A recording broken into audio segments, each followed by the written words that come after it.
నాకు ముందు నేను దేవుడితో ఎలా ఉన్నాను అనేది చాలా ప్రాముఖ్యం అండి. నేను కరెక్ట్గా దేవునితో అనుబంధం కలిగి ఉంటేనే మిమ్మల్ని అలా చేయగలుగుతాను. నేనే సరైన రిలేషన్ దేవునితో లేకుండా మిమ్మల్ని ఏం చేయగలుగుతాను?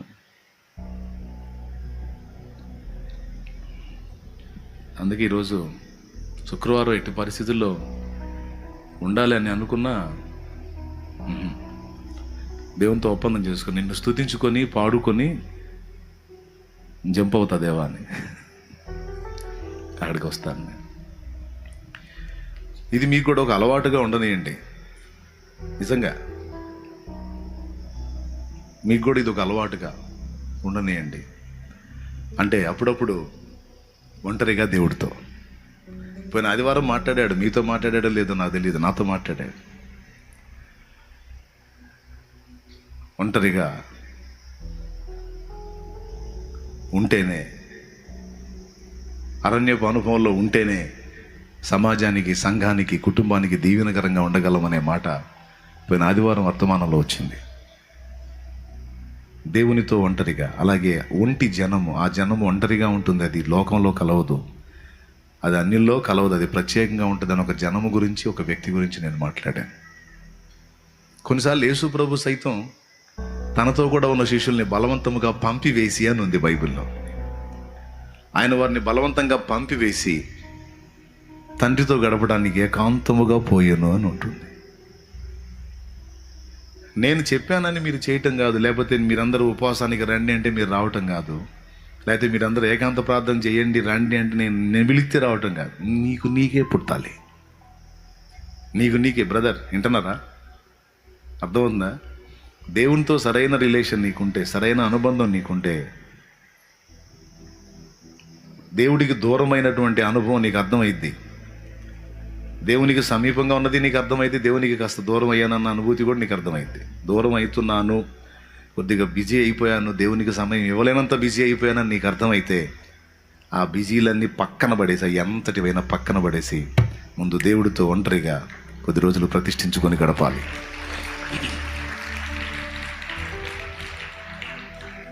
దేవునికి అందుబాటులోకి వెళ్ళి ముందు ఆయన సమీపంలో ఉండాలి. నేను ఎలా ఉన్నానో నాకు చెప్పయ్యా అని అడగాలి. నా స్థితి ఏంటో, నేను నీకు తృప్తికరంగానే ఉన్నానా, నేను అభ్యంతరకరంగా ఉన్నానా, నాకు అర్థం కావట్లేదు, బాగానే ఉన్నాను అనుకుంటున్నాను, నా కళ్ళు తెరుగు నా కళ్ళు వెలిగించని ప్రార్థించాలి. కొన్నిసార్లు మన హృదయం మనల్ని మోసం చేసిద్ది తమ్ముడు, చెల్లి, మన హృదయమే మనల్ని మోసం చేసిద్ది. ఇర్మియా గ్రంథం 17లో హృదయం అన్నిటికంటే మోసకరమైంది అని రాస్తుంది. తప్పుడు జడ్జిమెంట్ ఇచ్చింది మన హృదయం మనకి. మనం ఉండాల్సిన పరిస్థితిలో లేకపోయినా బాగానే ఉన్నాం అనిపిస్తుంది. బైబిల్లో పరిసయ్యులను చూడండి. అప్పట్లో మహాభక్తులని పేరుగాంచారు. వాళ్ళ నిష్ఠ, వాళ్ళ నియమం అబ్బో మామూలుగా ఉండదు. అసలు వాళ్ళు వస్తుంటే జనం పెద్ద రెస్పెక్ట్ ఇచ్చేవాళ్ళు, ప్రత్యేకమైన గౌరవం ఇచ్చేవాళ్ళు వాళ్ళకి, భక్తులని. కానీ యేసు ప్రభు వాళ్ళని భయంకరంగా నిరసించాడు. వాళ్ళ భక్తిని ఆయన అంగీకరించలేదు, వాళ్ళని దుయ్యబట్టాడు, వాళ్ళ ప్రవర్తనని ఎండగట్టాడు. ఎందుకంటే వాళ్ళు చేస్తారు, చాలా దశమ భాగం తీస్తారట. పుదీనాలోను, సదాపలోను, సోపులోను వాళ్ళు 10వ భాగం తీస్తారు. వారానికి కనీసం 2 సార్లు ఫాస్టింగ్ ఉంటారు. వాళ్ళు చేతులు కడుక్కోకుండా భోజనం చేయరు. వాళ్ళు రోజు కనీసం 3 నుంచి 5 సార్లు ప్రార్థన చేస్తారు. అసలు వాళ్ళని చూస్తే అమ్మ మనం ఉండలేవురా నాయన ఇలాగా అనిపిస్తుంది. కానీ యేసు ప్రభుకు నచ్చలా వాళ్ళు. ఇదే నేను రోజుకి 5 సార్లు ప్రార్థన చేయటం, వారానికి 2 సార్లు ఫాస్టింగ్ ఉండటం, దశంభాగం తీయటం, ప్రతి పార్ట్ పర్ఫెక్ట్గా చేసేవాళ్ళు ఎందుకు నచ్చలేదంటే వాళ్ళు చేసినవన్నీ చేశారు, కానీ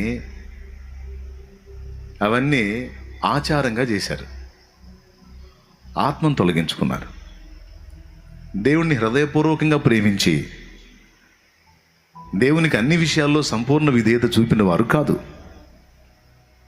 ఆచారాలు పెట్టుకొని ఆ ఆచారాలు ఫాలో అవుతూ, ఆచారాలని ఫాలో అవుతూ అదే భక్తి అనుకున్నారు.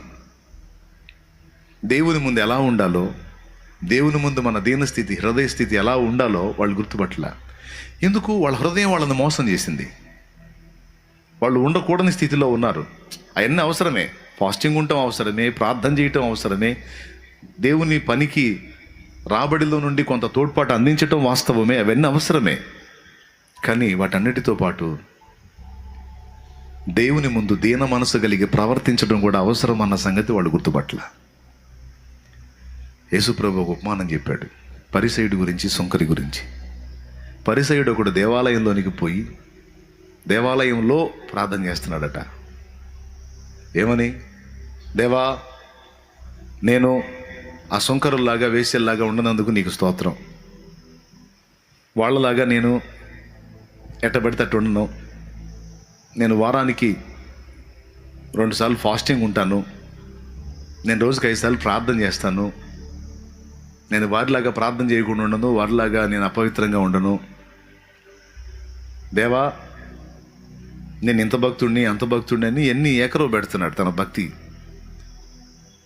కానీ దేవాలయం వెలపట సుంకర ఒకడు వచ్చాడు.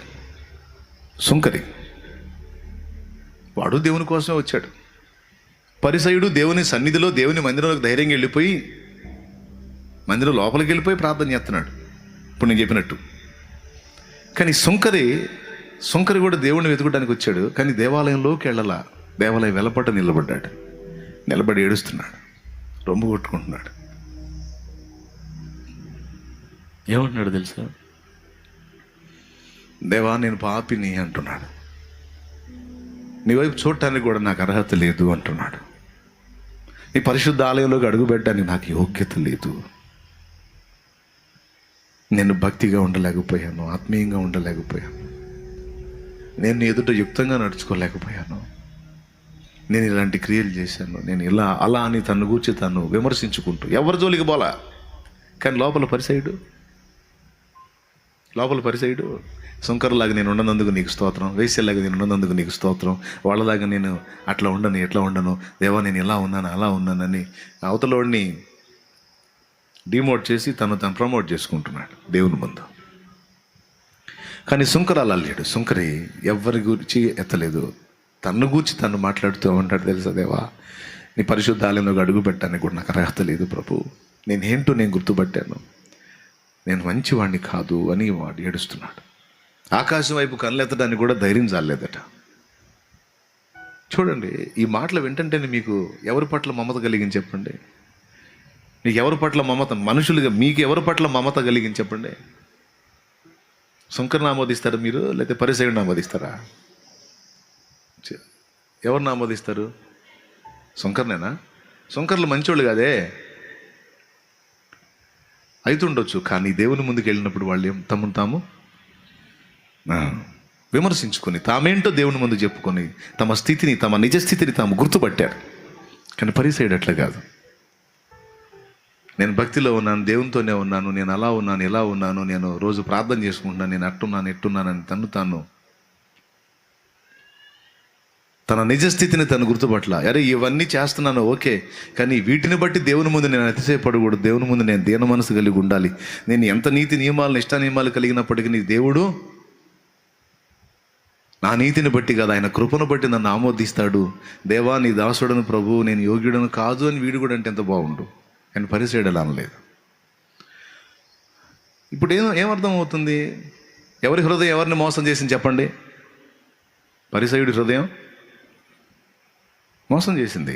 కానీ వాడు ఏమనుకుంటున్నాడు? నేను పచ్చగానే ఉన్నాను అనుకుంటున్నాడు. చెట్టు నుంచి కొమ్మ వేరుపరచబడింది, కానీ నేను పచ్చగానే ఉన్నాను అనుకుంటుంది కొమ్మ, కానీ చచ్చిన స్థితికి వెళ్ళిపోతుందని దానికి అర్థం కాలేదు.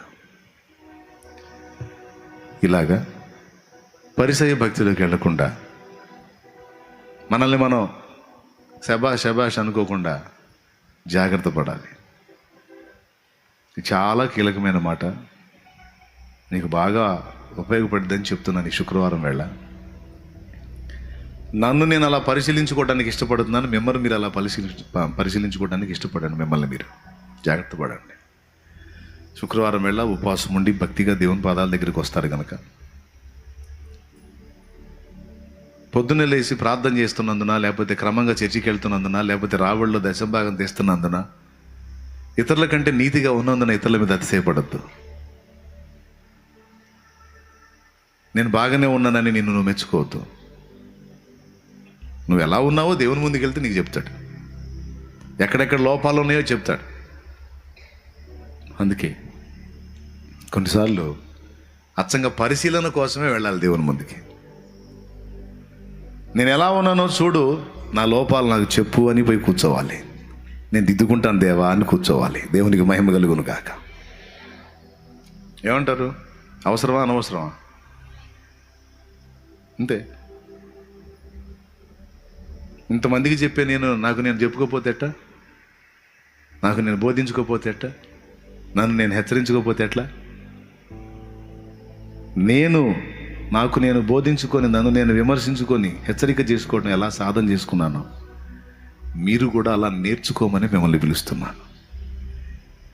ఎవరో నిన్ను ప్రేరేపించాల్సిన అవసరంలా. నువ్వు నిజంగా భక్తిపరుడు అయితే, నువ్వు నిజంగా దేవుని సంబంధి అయితే, నువ్వు భక్తిపరురాలు అయితే, ఎవరో నీకు చెప్పిన దాకా నువ్వు ఆగొద్దు. అప్పుడప్పుడు కొద్ది సమయం కేటాయించి దేవుని ముందు వెళ్ళి కూర్చొని, దేవా నీ ఎదుట నేను ఎలా ఉన్నాను? క్రమంగానే ఉన్నానా? నా ఆత్మీయత నీకు సంతృప్తికరంగానే ఉందా? నీకు నచ్చినట్టుగానే నేను ఉన్నానా? నేను ఎలా ఉన్నాను? నా భక్తి, నా పరిచర్య, నా సేవ నీకు తృప్తికరంగానే ఉందా? నా ఆత్మీయత నీకు ఇంపైన సువాసనలాగానే ఉందా? లేకపోతే కాండం నుండి వేరైన తీగలాగా నేను తెగిపోయిన స్థితిలో ఉన్నానా? ఎండిపోయిన స్థితిలో ఉన్నానా? నేను ఎలా ఉన్నాను? నాకు చెప్పు అని దేవుని పాదాలు పట్టుకోవటం భక్తిపరులందరికీ ఎట్టి పరిస్థితుల్లో అవసరం. నిజంగా దేవుని ప్రేమించే వాళ్ళకి ఖచ్చితంగా ఈ అన్వేషణ ఉంటుంది. భక్తిలో కొంచెం డ్రైనెస్ కనపడిందంటే తట్టుకోలేరు. ఏదో ఎక్కడో తేడా పడుతుంది, నేను ఎక్కడో ఆచారబద్ధంగా మారిపోతున్నాను, నేను ఎక్కడో రొటీన్ అయిపోతున్నాను అని పట్టేసుకుంటారు. మళ్ళీ తిరిగి దేవునితో సత్సంబంధాన్ని నెలకొల్పుకుంటారు.